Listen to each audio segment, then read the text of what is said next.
Radio Ilahi Educational Institute, your favorite program, Health and Hygiene. Today we have Dr. Inam Saab with us, who will tell us about circulatory system. Assalamu alaikum, Dr. Saab. Walaikum assalam. I am thankful to you that you organize such programs to aware people. Today, I would like to tell you about circulatory system. Human circulatory system or cardiovascular system. It has three parts: blood, blood vessels, and heart. Let's talk about first blood. Blood is a red fluid connective tissue which is responsible for transportation and protection of our body. Now let's see the functions of blood. The plasma is responsible for the transportation of digested food substances, excretory products like nitrogen waste, and also it transports our hormones. RBCs are responsible to transport O2 from lungs to the rest of the body. Now let's see the protection.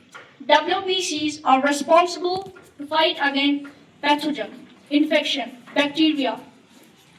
WBCs protect us from these types of germs. The platelets helps in clotting of blood. Now let's see, this was all about our blood. Now let's see blood vessels. There are three types of vessels. First are arteries, second are veins, and third are capillaries.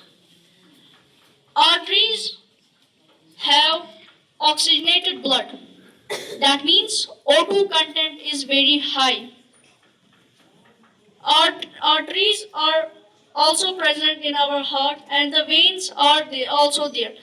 Veins have deoxygenated blood. That means O2 content is very low. Now come to the capillaries. Capillaries helps in the exchange of substances. They have both oxygenated and deoxygenated blood.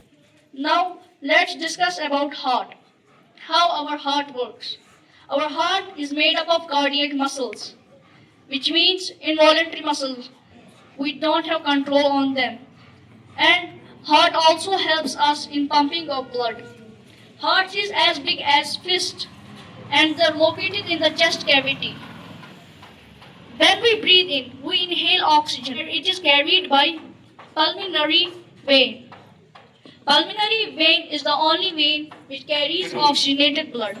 Why there is a vein? Because veins are responsible to take the blood towards the heart. One thing I want to say that there are four chambers in our heart.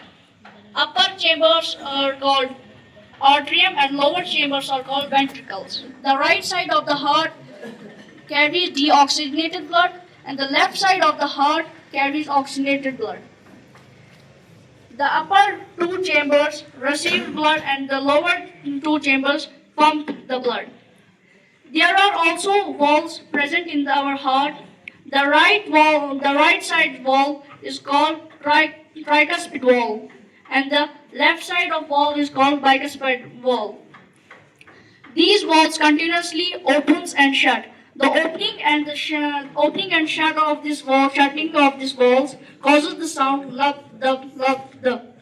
Now let's see how our heart works. When we inhale oxygen, it is carried by pulmonary vein. As I said that pulmonary vein is the only vein which carries oxygenated blood. Why there is a vein? Because veins are responsible to take blood to our heart. Then this blood goes to right auricle and then left ventricle and then to the aorta. You can see here. Then this blood goes to the aorta. Aorta is the largest artery in our whole circulatory system. Then this blood goes to arteries and then these arteries give this blood to the capillaries. Capillaries exchange this oxygenated blood or this oxygen to the places where it needs and also carries back carbon dioxide. Now this blood is deoxygenated. After when